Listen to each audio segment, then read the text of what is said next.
welcome. This is your boy, the host, with the most, but humble, and I do mean humble, the Nostradamus, aka Derek, and I'm here, of course, on, the podcast. How about that? Welcome, yay. We're consistent, yay.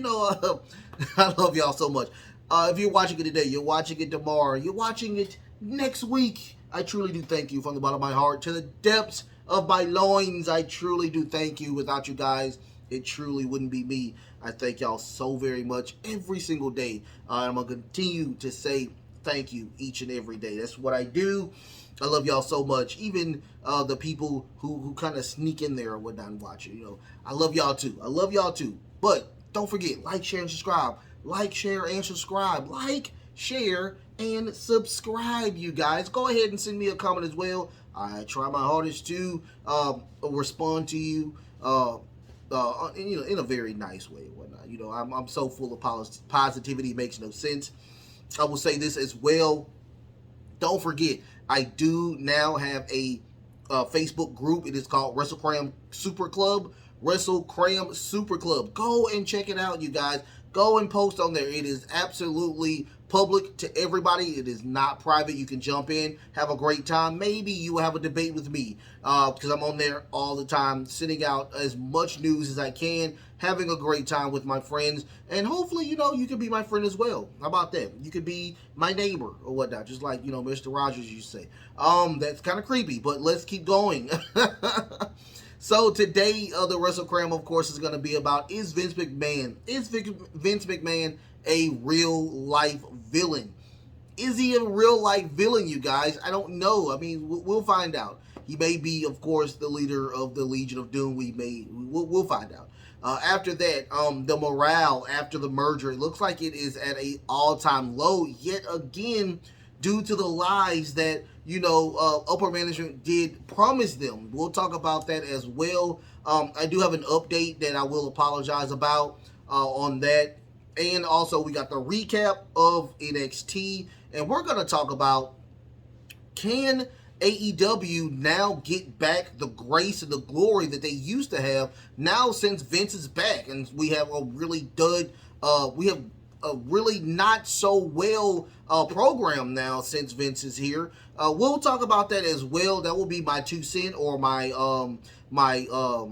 random thought segment at the end of the ending part of the show. Don't forget, like, share, and subscribe. Like, share, and subscribe. One more thing before we start. Next Tuesday will be one whole year of me doing this show. I can't wait. I love it to death. I think it's gonna be a normal show, of course, but I am going to be very happy, very humbled by you awesome people who have stuck by me for being off for so long on hiatus, coming back, and of course making the Facebook group page. Trust me, the best is yet is true. When I usually say that, the best is yet to come. Trust me, there is more stuff coming down the pipeline. I just have to get some time to do it. I'm going slowly, but I promise you, the best is yet to come, and I truly do mean that every single time I say that. So let's get on with, of course, the show. Is Vince McMahon a villain? Let's find out. Apparently, we got this crazy merger with Endeavor. Now we don't know what the name is of this, but it looks like it is a power move by Vince McMahon. Endeavor did announce that he will be the chairman of the board, so he will be the highest level when it comes to the WWE side. Just like on the UFC side, that guy who likes to put his hands on women, what's his name, Dana White, he's over there on the UFC side. I will probably never be a big fan of UFC because of this piece of crap that likes to put his hands on women. But I digress. Let's keep moving. Now, the way it's looking, I mean, Vince McMahon said that he was just going to be behind in the weeds, just looking on, and when major events come, he would probably come in and give out his two-piece and a biscuit. He would try to do that. But the way it's looking very weird. If you looked at Raw, which was a disaster, a true disaster of a show yesterday, Triple H came out. He thanked everybody. He thanked the fans. He thanked the crew.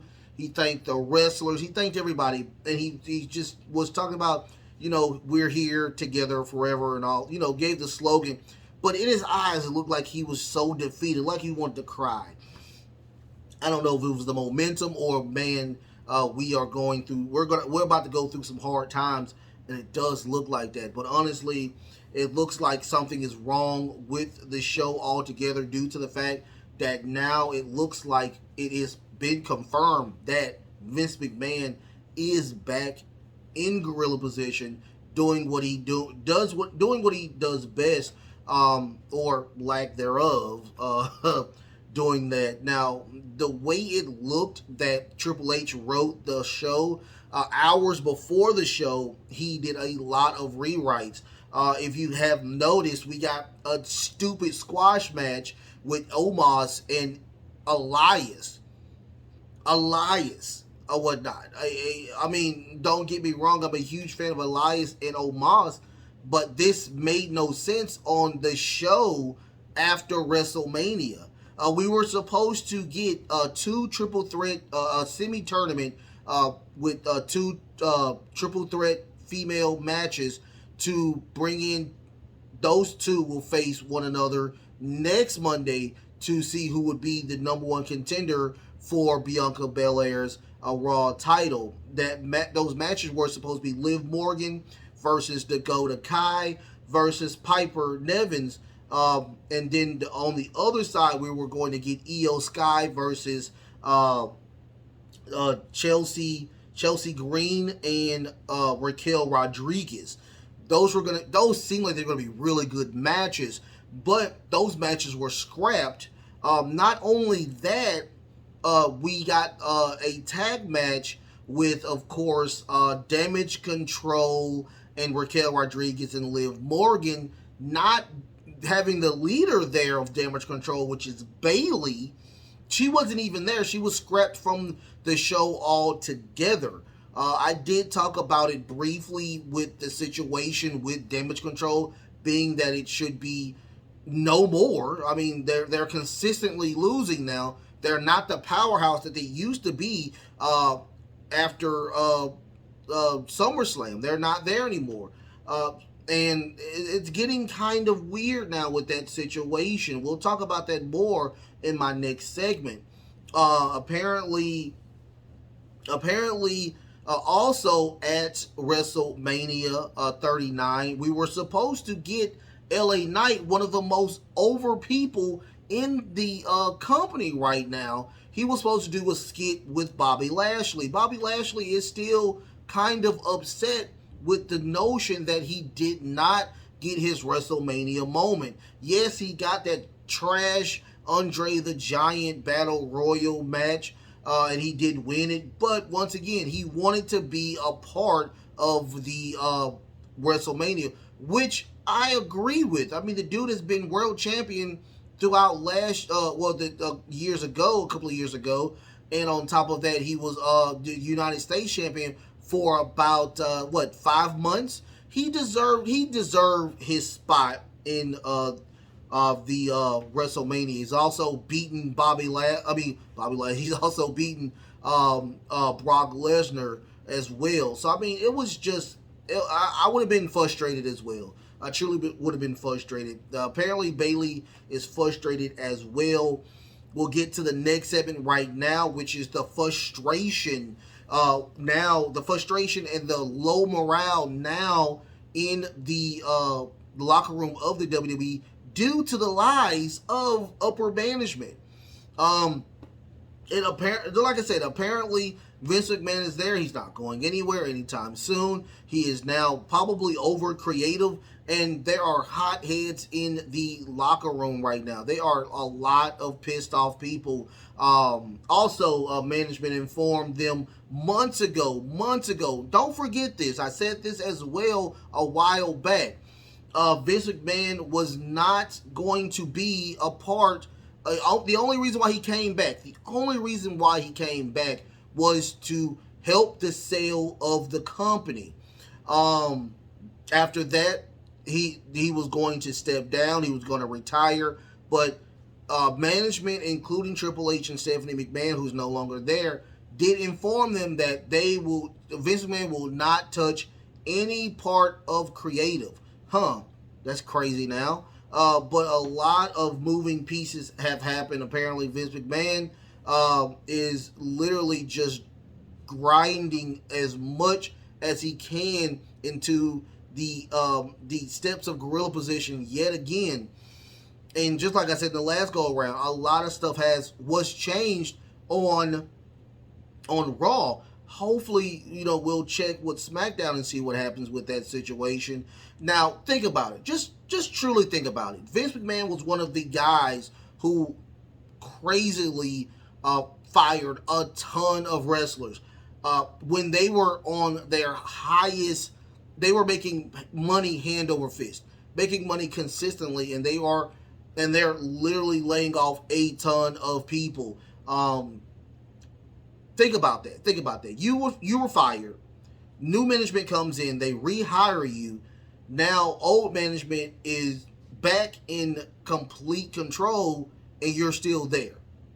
So apparently, a lot of people they are anonymous as of right now because they are still under contract.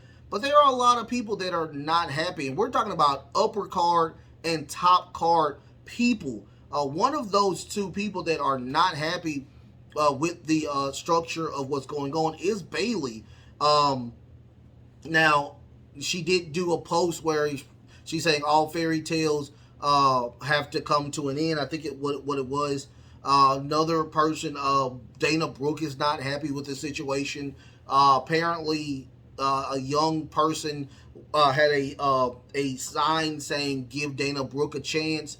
Management told them to go and get that poster, and she said she's going to look into it and see exactly what's happening with that. That is utter disrespect, not only to her but that fan who made that poster. That's not cool at all.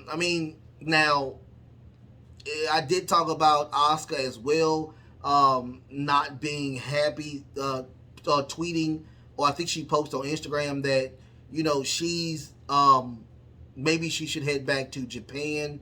I don't know if that was cryptic, but it just seems like something isn't right with this scenario.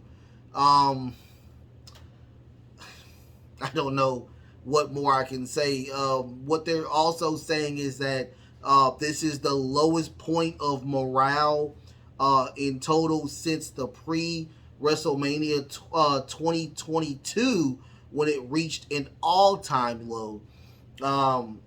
All we're waiting now on is SmackDown to see exactly how that's going to happen. We do have the Tribal Chief talking, of course, to the Usos to see how this can play about. Once again, this is truly not a great sign for Endeavor for the first week that we have them having them. And they have a lot of faith in Vince McMahon, which is baffling to me. Vince has been through so much right now, and I'm not saying that in a we should care about Vince type scenario. What I'm saying is that we have an issue where this guy has been going and doing stuff to women, been outed for doing it, spending millions of dollars of the company to hush it up. We have John Laurinaitis, who's a piece of crap since day one, and now you want to bring this guy back to not only creative, but being over the entire half of Endeavor. Hopefully the money is there for them to do this, and hopefully they can get this contract signed with the USA Network so this can happen, because I don't know what more we can do.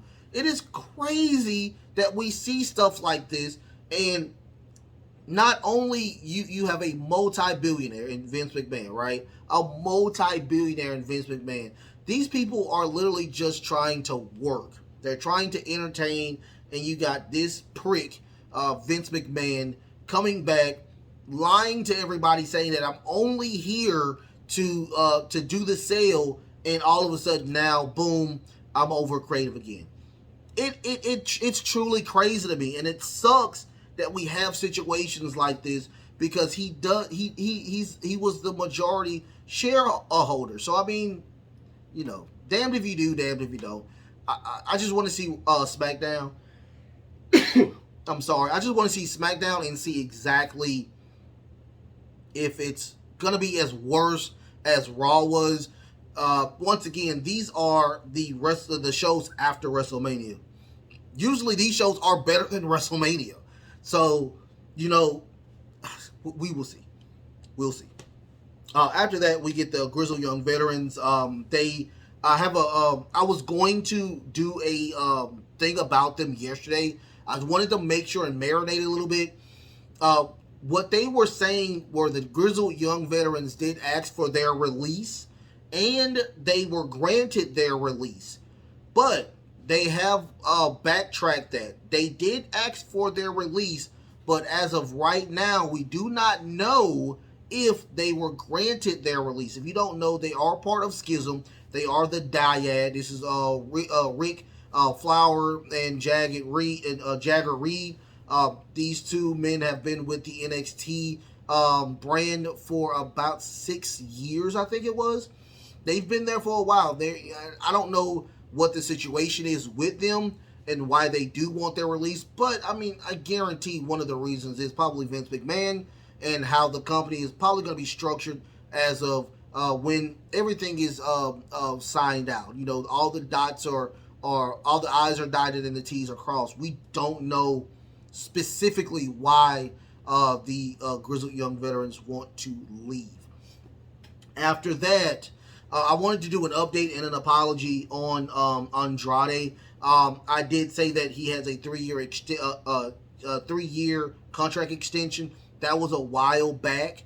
The way it's looking now that Andrade El Nino his contract is about to expire. I guarantee he is not going to re-sign with AEW due to the fact of course, the Twitter beef between him and Sammy Guevara and the fight after that situation as well. Of course, also hearing that he wants to travel with his new wife, which is Charlotte Flair, and they want to just have a great time for a little bit before they commit again to what they want to do. I think Charlotte is truly. I thought she was working out or getting her body back to a bodybuilder type style because she wants to do I guess Miss Olympia pageant. Can't be mad at that. Can't be mad at that as well. Much love to both of those two people. Hopefully everything works out for them. After that, now we do have the NXT recap. The NXT recap was pretty okay. I enjoyed it way better than Raw. That's all I can say about that. Indy Hartwell starts off. They gave her plenty of chance. You deserve it. Indie wrestling, and she was saying it's been a super long time. She's also said that she thought that this was never going to happen. She gained some momentum, picked up a few wins, and then went right back down the card. Eventually, she says now she is very happy with the win, but the first person she wants to give her roses to is the previous champion, which was Roxanne Perez, and she says since she did not technically lose the match, she's going to give her, well, she did lose, but she's going to give her the first shot at her title. A lot of people didn't like that, but out comes Zoe Starks, who I love times 12. She comes out and says that a lot of people, a lot of legends or soon to be legends have held that title, and now since you have the title, it is kind of not the best title in the WWE right now. He said now we have a beatable champion. She did challenge Indy for that title, and we will get that match later on tonight. After that, we get a like a Instagram type of video where they were interviewing Wes Lee and saying, that was a great match. In comes Axiom. Axiom does challenge him for that title. He does accept. We will get that match as well tonight. After that, we get Tony D'Angelo and Stacks versus Pretty Deadly. Pretty Deadly, I haven't seen in a while. I truly enjoy watching Pretty Deadly. I like how they win. And they did not disappoint this go around as well. They had the banner on the top of the ring. Apparently there was a bump between one of the members of Pretty Deadly and Tony D'Angelo, kind of messing up his nose. Tony D'Angelo lifts the veil up. It is not the same person. They do a switcheroo.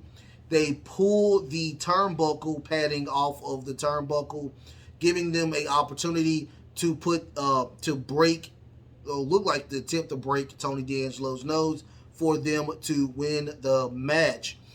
Once again, I do like Tony D'Angelo and Stacks, but Pretty Deadly, I truly enjoy watching them every single time they get in the ring. After that, we get a video package with JCJ just saying that, Gigi Dolan was not going to win that title. I guaranteed that, and they are still with the beef with that. She also says the delusion is quite a disease, and she will break her heart. She has broken her heart, broken her spirit. Now it's time to break her will. Can't wait to see that match. I guarantee we'll have that match at Battleground with those two. It is going to be a great match. I love how they build the stories in NXT. Now they're getting a little bit better. I can't wait to see this.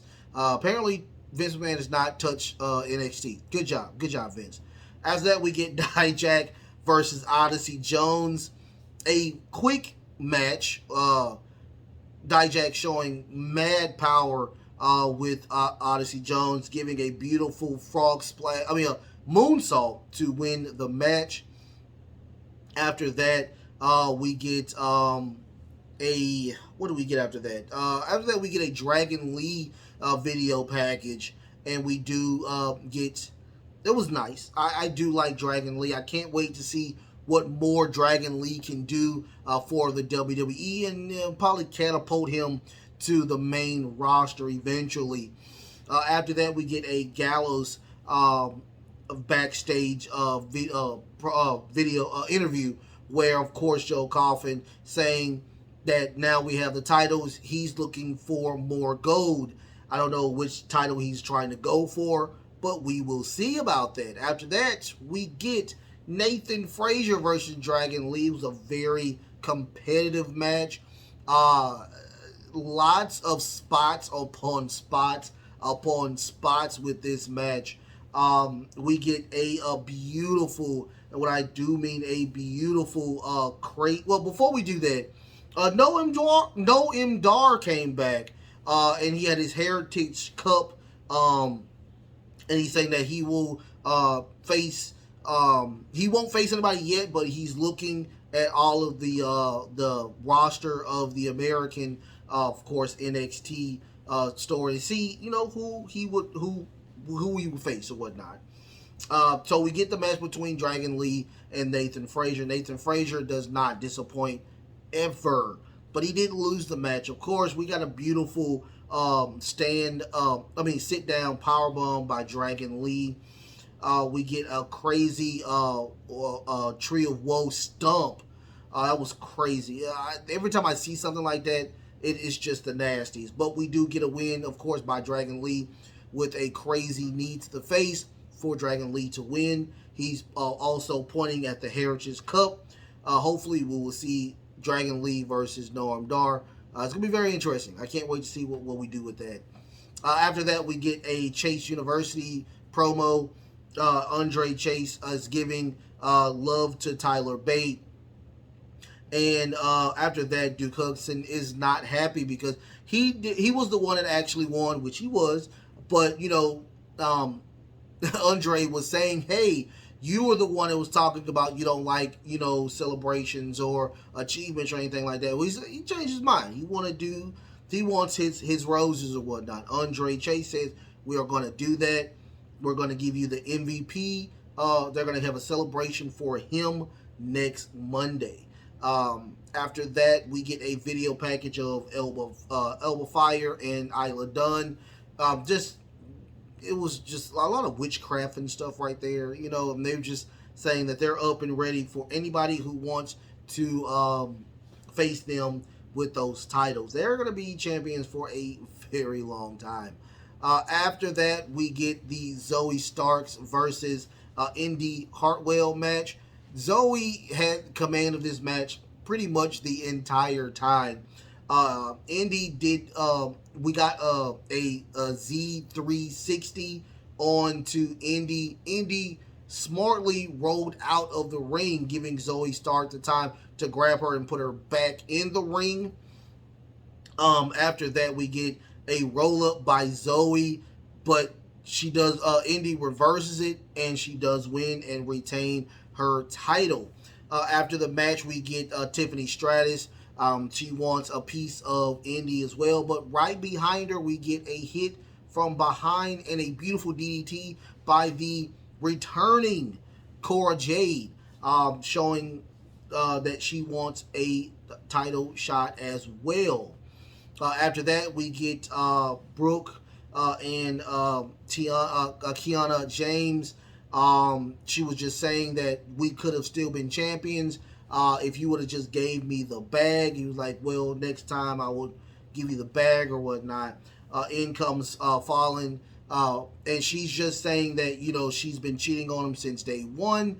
But Kiana's saying legitly that we were never exclusive. So, I mean, I could have done whatever I could have, but you gave me the kiss, and that made me, really fall for you right then and there. So, now, we have Jensen and Fallon telling Briggs that now, hey, now you know what's going on. You can go ahead and live your life. He is truly upset. He's livid. He is in love with Kiana. He's like, y'all need to stay out of my personal life. It is what it is. And he goes and tries to find Kiana James. I thought that was the storyline is getting really good. I can't wait to see what they do with this storyline. Hopefully they don't break up Briggs and Jensen, but it looks like that's what is about to happen. After that, we get Cora Jade. She's walking into the parking lot. She runs into Roxanne Perez, and Roxanne Perez says that you cannot escape your fate. So somebody's going to win that title. They're going to have a huge feud going throughout the years or whatnot. Cora Jade and Roxanne Perez look like they will be the next participants to have back and forth with those titles. I can't wait. I love Cora Jade. I'm a huge Cora Jade fan. So we will see about that. After that, we get a Ivory Nile versus Paisley. They were tag team partners at one time, and they broke apart or whatnot. Well, Presley left after the match didn't even end, so they have a lot of beef between one another. Very quick match though. Ivory did do a really nice submission hold to give Presley to tap out. That was the end of that. After that, we get a backstage interview with, of course, Dragunov, Julio Dragunov. He was just saying that he was so close to winning this match. But this is not going to deter him from winning some type of gold in NXT.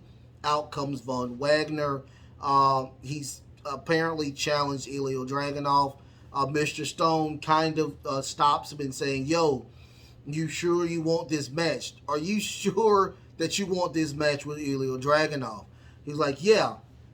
So Mr. Stone said, if you lose this match till next Tuesday, I will no longer be your manager. After that, we get the Axiom and Wes Lee match. Really wasn't a lot to call in about this match. A lot of spots, lots of submission holds by Axiom. Now we did get a beautiful that finisher that Wesley has. Beautiful, beautiful, beautiful for him to win this match. The match was okay, but once again, the end of the match was the better part of it, where Scripps is talking, saying that he's been watching him and watching his kids, all this crap and whatnot. He comes out of nowhere, gets a super kick by Axiom, and that was the end of that segment. So apparently we're going to get a Axiom and Scripps beef. I don't care. I think Scripps is one of the funniest jokes in NXT history. We will see what happens with that situation. After that, we get a Nathan Frazier backstage promo where he was staying completely positive with everything that's going on. He says, when you have a moment of enlightenment, your perspective changes. I like that. I'm going to steal it. I thought that was really cool. After that, we get the celebration of Carmelo Hayes being the new NXT World Champion. He was just saying 18 months, 18 long, grueling months he has been with the company NXT, and he has done so well with every chance that he has gotten, including the North American title as well. He said he wanted to give Bron Breakker his flowers. He gave him as much love as he could. And after that, they wanted to bring Bron Breakker out. Bron Breakker was just talking about, that he wanted to pass the torch. Tommaso Ciampa did it for him, so it was be cordial for him to do it as well. He was leaving, but Carmelo came back and gave him, his love or whatnot. Gave him a huge forearm clothesline, knocking him out, grabbing Trick as well, putting him in that beautiful press slam, grabbing, and Carmelo getting back up, getting put in a spear, and that was the end of that. I don't know if it's a heel turn per se. They're saying it's a heel turn. I don't think it's a heel turn. I think it's just him being upset because he lost his title. And he didn't lose his title in a clean way anyway. So I thought that was very interesting with that. They're saying it's a heel turn. I don't think it's a heel turn. We got people saying one more time. I think that he's so good that they're going to try to turn him heel, but he's just going to be a tweener. That's what's going to happen. Fade to Black. Once again, this show was way better than WWE the night after WrestleMania. The Raw after WrestleMania. I enjoyed a lot about this show. We are getting storylines that have progressed. Take a look at NXT Raw. We're having storylines that progress or whatnot. So I can't wait to see what happens on next Tuesday. Of course, if I'm alive and well, I will be doing a NXT recap on next Wednesday. Let's talk about, of course, I want to talk about the time when AEW was killing it. They were killing it. And you know why they were killing it? They were killing it because you have a 70-plus-year-old man who, I don't know what's going on in his brain, but he thinks that tons and tons of rematches over and over again. Over and over again. It's truly weird that we have this situation now where we are now going to go back to that point where AEW was reigning supreme. And I truly think this is what's going to happen. Vince McMahon is going to take over, completely over creative. We're going to have these dud matches, these horrible storylines, and the only thing that's going to be watchable will be SmackDown and the Bloodline stuff. That's it. I think they're going to destroy the Kevin Owens and Sami Zayn title reign. That's going to be horrible. Gunther is going to get terrible match after terrible match after terrible match. And eventually, they're going to see AEW numbers rise. One name that we know is going to make AEW rise is CM Punk. Eventually, CM Punk is coming back, you guys. I'm going to tell you that now, 120%, he is coming back. And with him being the plus delta, him having the most eyes on him in wrestling history, I promise you, it is going to destroy WWE worse and worse, because you have a person that is not gripped in reality and not knowing what he's doing. Don't get me wrong. Vince McMahon did a great job in building the company in the 90s. The Attitude Era was hit and miss, but it wasn't bad. Ruthless Aggression was a hit and miss, but you got John Cena. So don't get me wrong. He's done wonders for the company and how it built and grew to the juggernaut that it is. But I think he's out of touch. I think Triple H did a great job. Don't get me wrong. Triple H did strike out a lot when it comes to his booking decisions. But all I can say is that, Triple H is a better booker right now if you compare both him and Vince McMahon. Now, let's go to AEW, where there is horrible booking. Great wrestling, but horrible booking. If you get somebody in there that can help Tony Khan write and be in gorilla position, I think AEW is going to now is going to flip just like it did last time.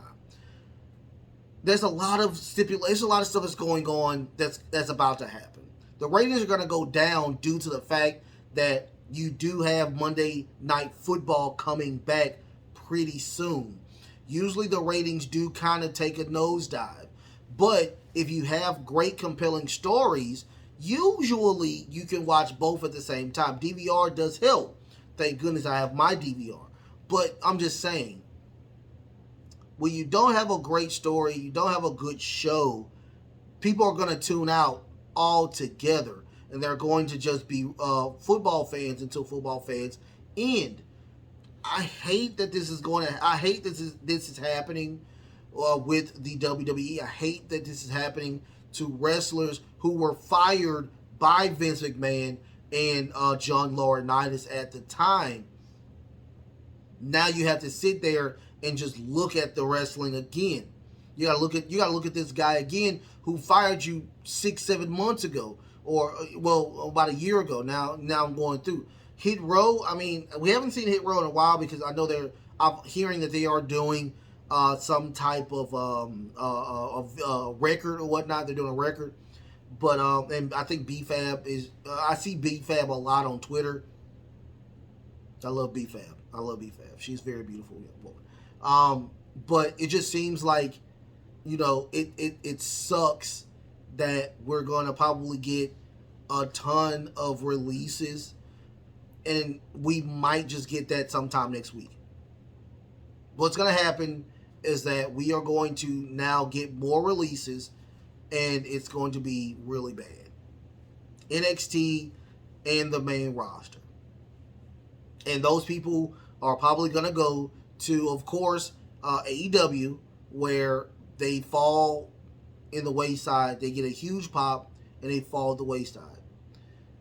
I'm not mad at people getting their money. I'm really not mad at anybody getting their money. I want everybody to get their money. But when you have a situation like this, it baffles the mind that we have stuff that's going to kill the golden age, which I think it still can happen. It's going to kill it. It sucks. It truly sucks, and it's a downer. But I will say this, though. Like, share, and subscribe. Like, share, and subscribe. And I hate it being a downer like that, or going down on a downer like that. But like, share, and subscribe and whatnot. In the comments, what do you think? Do you think that Vince McMahon is a supervillain? Do you think the morale is going to get better as time goes on? Do you think the grizzled young veterans should get their release? And Andrade, do you think he should be coming back to the WWE? He had a really bad stint in AEW. What do you think? Also, TNA, NXT. What do you think about NXT? Do you think it was good? Do you think it was bad? Do you think it was somewhere in between? Also, do you think AEW and WWE is going to flip over again? And do you think that AEW will be on top of the WWE after Vince McMahon destroys the company? Like, share, and subscribe. Like, share, and subscribe. I love y'all so much. Don't forget, I do have a Facebook group. It is called WrestleCram Super Club. WrestleCram Super Club. Go check it out. It is not private. It is for everybody to have a great time.